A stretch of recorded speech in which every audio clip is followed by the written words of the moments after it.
Hello and welcome to the Pressure Net review of the Colossal Cam Cretaceous Indominus Rex. Now, this review is going to be a little bit awkward for two reasons. One, she's a stupid huge figure and I have to do the camera handheld, that's why the camera's kind of shaking.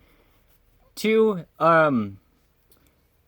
it's just an awkward figure because of how big it is, and I tried having, well, my tripod took a dump on me a few months back. I have not replaced it yet.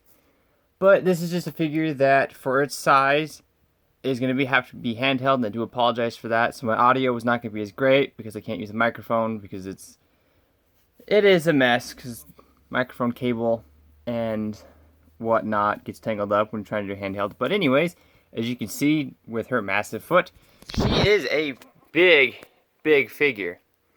Now, this is more of the cartoon look. Kind of stand up here. Pardon me for my living room being a mess right now. I'm in the process of moving, so I do have a few odds and ends out here. But as you can see, she is pretty large.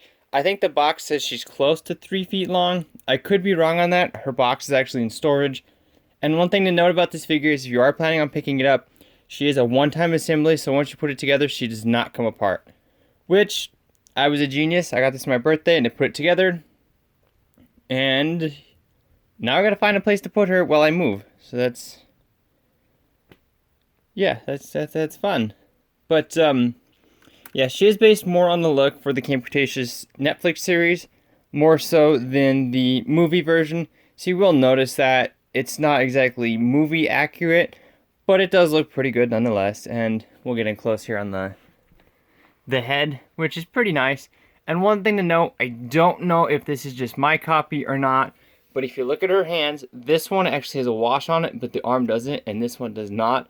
And also, certain places, such as on her tail, she has this white speckling, which I don't know if it's supposed to be there, because it's not throughout the body.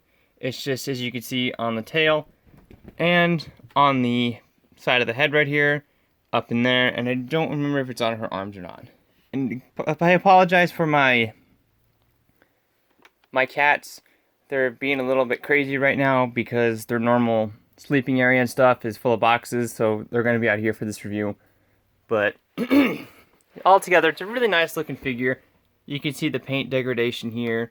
And I apologize for my really, really poor camera work. Again, this review has been, this review has been planned for months, but for the size of the figure and with everything that's going on, I did not have a place to do this review. But just apologizing for the quality. But you can see she does have a darker gray that goes down to a lighter gray. She's not an actual white like in the movie, and I think in the show she's more of a whitish gray. But this is more of like a light concrete gray. And she has wonderful texturing. And she's got the osteoderm, or not osteoderms. These are osteoderms on the top of the head, I believe. But these little, I think people refer to them as quills. They are a bit softer on the head than they are on the arms, which is one thing to note. These are a bit more stiff plastic, especially on the arms. Same with the claws. The claws are a bit more stiff, so I would definitely be careful with that. Also, if she rocks back and forth, I don't exactly have her feet exactly square. Let me just fix that real quick, as best I can. Because this TV tray is actually shorter than this one, so there's that noticeable gap. But anyways, you notice the head has the darker spots. The eye is really good. She's not googly-eyed. They're both looking forward. You can see that the teeth are beautifully done. Mine does have a few paint defects. Let me try to turn her around here. Let's see here. This tooth here. My autofocus also does not like her because she's too big and I do not have a background. So I'm just going to try to get this in. You can see a bit of gray there on it, but you can see the other eye is actually the same as this eye, and she does not look like she's looking, there we go. She does not look like she's looking straight forward because actually her head is not straight. If we look at it from the top, it is actually kind of at an angle. It does rotate. We'll get into that here in a second. But anyways, I know this video is very, very slapped together because, again, the size of her, normally with the smaller dinosaurs, I would have gone over the looks and the articulation, but her, I'm trying to go over the looks, but do it in sections. So we did the head, we did down the body first, we did the head, and then we're going to go to the actual main body and her gimmick, which she does have a gimmick. And I apologize for my dog barking. If you can hear that, my neighbors are having their house re-roofed, but she's fine. Looking at the arms, they are really nice and they do rotate. One thing to note though is they do rotate at an angle. So if you rotate them back, they're kind of an angle, you can rotate them out. That far, I think they could do a full 360, but then they kind of get into everything. And it does kind of rotate at an angle. The arm or hand does rotate to a full 360. It is really tight on mine. And if you notice, this claw right here is kind of bent. You can kind of see the claws are bent. Just get this arm back up. She is really stiff for some weird reason. So some of the articulation segments will be a little bit awkward with the camera because she's just really stiff in certain areas. Her tail and her hips are really bad. But going down her body, you can see the really nice scaly texture, if my camera will focus. The really nice scaly texture, and there's no real mold seams except for on here.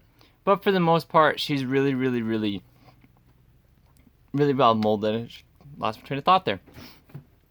But for her gimmick, she does eat things. Under here, this is what's taking the longest to film before in the past, because this is as far back as her hips move, is there's a little trap door here. And on mine, she's really stiff on opening it. But she can eat things. I don't have anything for her to eat, but similar to the Kenner Lost World Bull Rex, except this is really tight. I do prefer the Bull Rex's kind of sliced open stomach there. But that's her gimmick, is she can eat things, and she is big enough to eat Marvel Legends. It's a little bit of a tight fit, but you can open her mouth actually on 2 points. There's a point here and here. It is really stiff on mine. It's easier to open the top and the bottom opens that far. I don't really recommend opening this top too much because with these osteoderms up here, I'm just going to call them that for the sake of the video, this rubber crown piece here, because the top of her head right here is more of a soft pliable plastic. When you open it up fully, it does get bunched up in there and it does actually chew up on these. But for the sake of the review, she does open her mouth really wide. I mean, I could stick my whole hand in there, and my hand's pretty big. I mean, it's bigger than her head. I can stick my whole hand in there. But she does have an opening mouth. The top of the roof is detailed, and then the tongue is, but then the throat is kind of, looks like it's supposed to be molded that way, but it's not painted. Go ahead and close her jaw. And it does kind of get caught up here. I'm not sure how well you can see it. You can kind of see on this side, I got some chewing, and right up here. It's getting kind of bad, so I don't really recommend opening the top of the jaw. I just recommend opening the bottom. If you're buying this for kids to play with, it's a great figure. That's just the only detractor, is it will chew up on here. But other than that, everything else works beautifully. And then for the last bit of articulation, her tail rotates right here, about that far, and will rotate back the other way. Just a little bit, not a full rotation. It moves more. I'll show you a better angle here. It moves only that far to the right, or my right, your left, which would have been her left. But then if you rotate it the other way, it does actually go further. And on mine, I don't know if it's just tight, but yeah. And the end of the tail right here, you can see split. It does rotate into a full 360, but on mine, again, it is incredibly tight. Which is just fun. So yeah, this figure is really tight. But that's pretty much it for the Indominus, and for a quick size comparison, we'll bring in the Lost World Kenner Bull Rex, which is an amazing figure on its own. And you can see just how massive she is compared to him. Now he, I believe, is 2 feet. I will do a review on him later. He kind of has some damage, but I've had him probably close to 20 years now. But I apologize for the low quality of this video. She's just that big of a figure that I don't really have a good way to do this review, so I do it handheld. And I could not use a background because, well, if I could pull her tail off, I could use a box as the background, but I can't. So yeah, this has been a obsolete tour reviews video on the Indominus Rex, Super Colossal Camp Cretaceous Indominus Rex. My next review before I move will be this guy, the Camp Cretaceous Spinosaurus.